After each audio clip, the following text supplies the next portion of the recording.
Good morning. Welcome back to Daybreak on this 20th day of July 2020. It's 10 minutes past 7 o'clock, and of course, you're watching Daybreak. It's time to take a look at stories informing conversation, and it's time to speak to Daniel Yumbya. He's the Chief Executive Officer at the Kenya Medical Practioners and Dentists Council. Good morning, sir. Good morning, Sam. Right, and let's dive into it. You're talking about the COVID-19 pandemic and the fight so far. We're looking at the numbers and saying that the testing so far is the 279,000 people, the samples that have been tested so far. And out of that, we are reporting 17,795.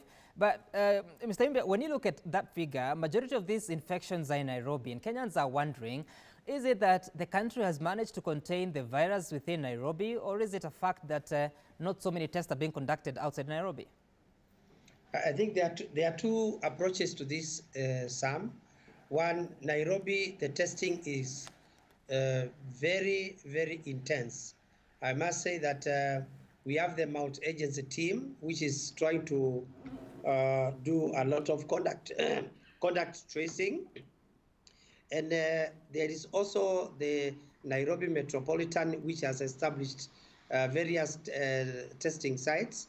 So Nairobi is testing more than any other county, and that is a factor. Mm-hmm. Number two, the population in Nairobi is also not small, and given the population, we also expect that the number of people that may be infected within a close proximity is higher in Nairobi as compared to other counties. Mm-hmm. But also, yes, we are hearing reports that in Nairobi, the capacity to contain the disease is pretty low, talking about the isolation beds, talking about the treatment facilities. They are deficient compared to the size of the population as well as the total infections. Where are we now from where you sit? I think from where I sit, Nairobi is still struggling to have enough infrastructure for isolation.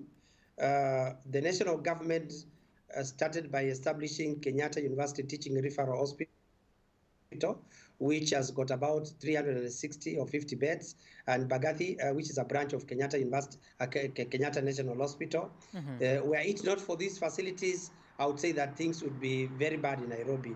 But the Nairobi County has also come up with strategies, and having meetings with them, and having looked at what they are putting in place, I must say that they are struggling, and sooner or later we shall be looking at increased capacity in terms of isolation centers, mm-hmm, and quarantine sites in Nairobi being increased. Remember, Nairobi is also handling the travelers. So any persons entering into the country through Jomo Kenyatta International Airport, whether through repatriation or whether through the usual travels, has been a big burden to Nairobi County, because initially we quarantined every person who arrived into the country in Nairobi, and therefore testing also started from the people who had traveled into the country, and Nairobi County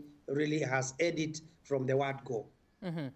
So what do you think will happen? Because when you look at the current admission rate, it's about 1,300. It could be more or less than that in the country. Majority of these admissions are in Nairobi, but you're still saying that the capacity in Nairobi is wanting. Are there people that have missed beds in these facilities because those reports have been coming in so long? I think what we did as government, Ministry of Health and the Council, knowing that the Council is in charge of the isolation and quarantine sites. Mm-hmm. Isolation sites stand for the treatment sites. We do know that the predictions were very given early in advance, and out of that we developed a protocol for home isolation. Mm-hmm. And the protocols are very clear that if you do not have symptoms, we are allowing you to go for home quarantine, but if you have symptoms, you've got to go to hospital. Now, the number of people who have symptoms seems to be increasing also, mm-hmm, because of the cold season, and therefore there is need to expand and to get more spaces in Nairobi. And as a result of that, we approved the Kenya Medical Training College in Nairobi to be one of the sites that are going to be used for isolation purposes. These are for patients who may have mild or may have no symptoms at all. And therefore, with that opening up of Kenya Medical Training College as a site for isolation, we are looking at easing the congestion or the demand for hospital setup. And the reason why we chose Kenya Medical Training College is because this is a college or is a center which has got all the skills mix for health workers, because they train clinical officers, they train public health officers, and they train nurses, and they also have those people are trained by qualified health workers. So Nairobi, Kenya Medical Training College in Nairobi is one of the centers that we are looking at focusing at decongesting Nairobi.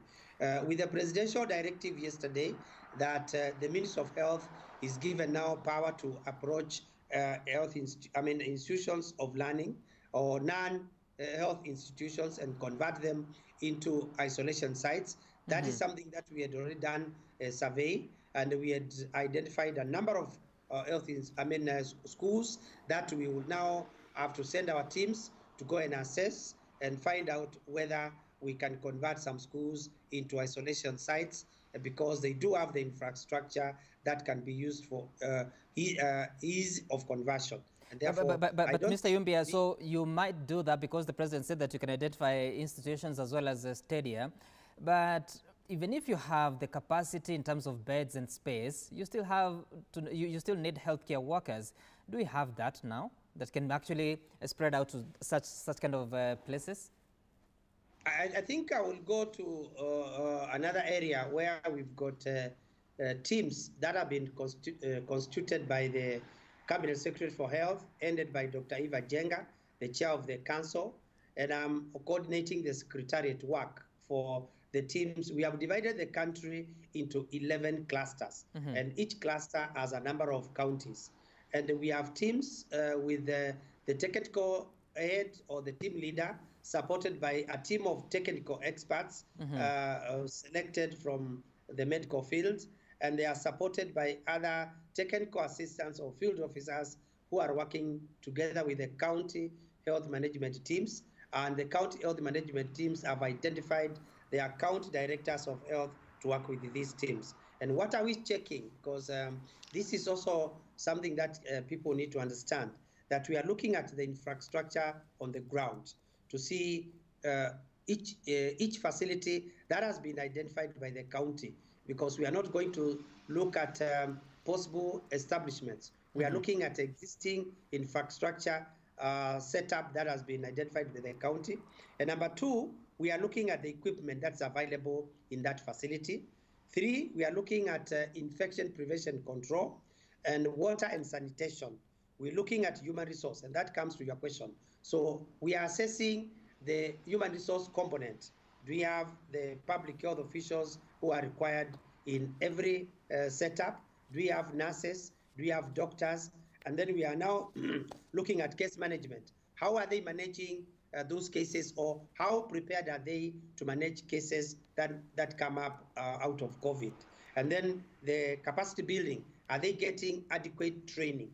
I must say, as the Medical Council, we have developed, together with the Kenya Medical Association and the Kenya Dental Association, guidelines for doctors to be brought to speed by improving their skills and knowledge in terms of handling COVID-19. And then we are looking at continuous training of health workers. In fact, one of the training aspects in the in the medical fraternity now, right, is focused on self-protection, because health workers are at a very high risk of getting infected, and therefore they are being trained on how to protect themselves. Okay. And then we are now looking at that capacity building and looking at patient information management.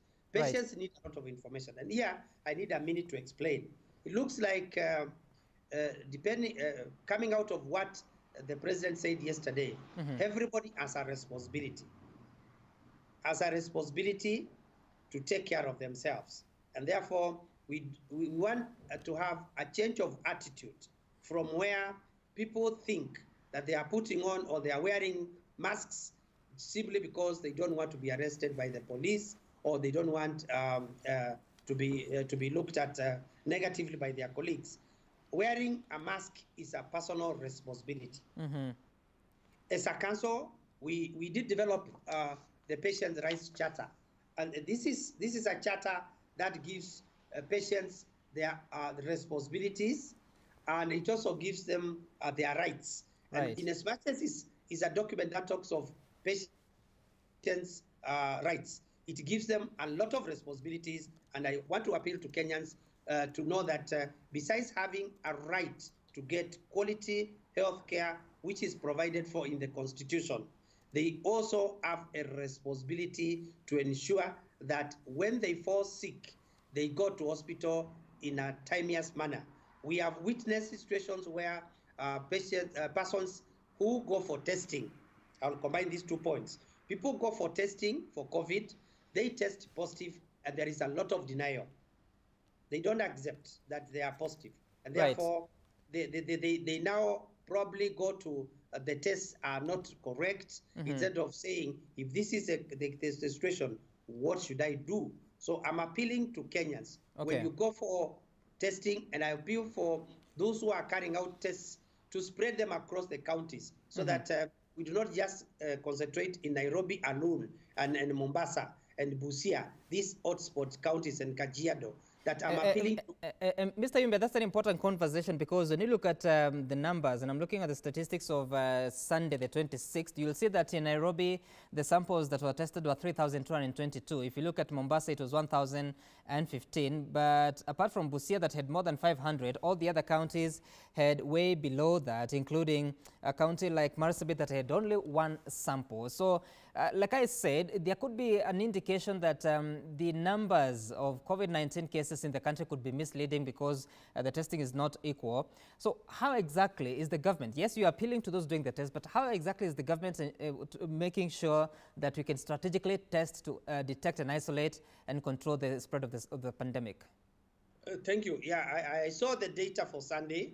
I get the data every day, and I must say that the Ministry of Health, through the Kenya Medical Laboratory and Technologists Board, have approved, continuously approved county hospitals or county laboratories to be testing centers. The Ministry of Health has also, through KEMSA, supplied some of the test kits, which were a challenge previously to the county governments. And what we are seeing is that there is not much testing happening in certain counties, in spite the approvals having been given for their laboratories to carry out the testing. Therefore, it is imperative that the county health management teams, led by the CECs for health, ensure that they carry out tests, targeted tests in their own institutions, in their centers, in their towns. Because what is happening in Nairobi and Mombasa is that there has been a lot of campaign for testing. In fact, since last week, the council has gotten numerous requests by specific institutions who say one of our colleagues tested positive, and we are requesting for targeted testing to be done in our institutions. Right. And we are liaising with the National Laboratory Services to ensure that such institutions are given attention. I'm wondering whether this is happening in the counties, because if a county takes only one sample, if a county takes only 20 or 50 samples, it means that they are not testing, and therefore the labs that have been accredited by the laboratory, by the Ministry of Health through the Laboratory Technologies Board, should be utilized appropriately. Kenyans should voluntarily offer themselves for testing, and that will really help. Once you get the results. Yes, I need us to conclude, and I want to ask you the question about the credibility of results, because there was that statement by Cabinet Secretary Mutahi Kagwe a few weeks ago about Lancet Laboratories, and of course people were raising concerns whether results coming from different labs, especially whether it's public or private, what should you stand for? Do we have any ways of monitoring the quality of services being offered at these labs? And can you say for now that we have credibility at all the labs? Oh yes, right away. I'll say so, because when tests were done by Lancet and concerns were raised, we did constitute a panel, a very powerful panel, I'll say that.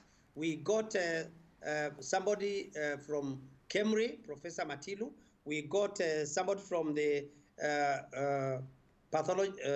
Association of Pathologists, and we got somebody from the Laboratory Technologies Council, and we got somebody from our council, and they went to Lancet, and they did establish that while most of the laboratories are using 2D, the 2-gene, the Lancet laboratory confirmed through evidence, scientific evidence, that they use 3-gene. And this means that their tests have a higher sensitivity level, and they were cleared by the team. That report is available. And as far as the ministry, the Medical Council is concerned, we have communicated that decision to the Ministry of Health. And the Ministry of Health has also constituted a team with the Laboratory Technologies and Council, who are going around to ascertain the kind of testing that are going on.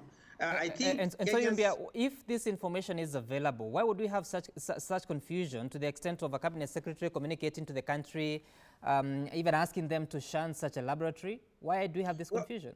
Well, I would say that maybe the information did not reach the ministry.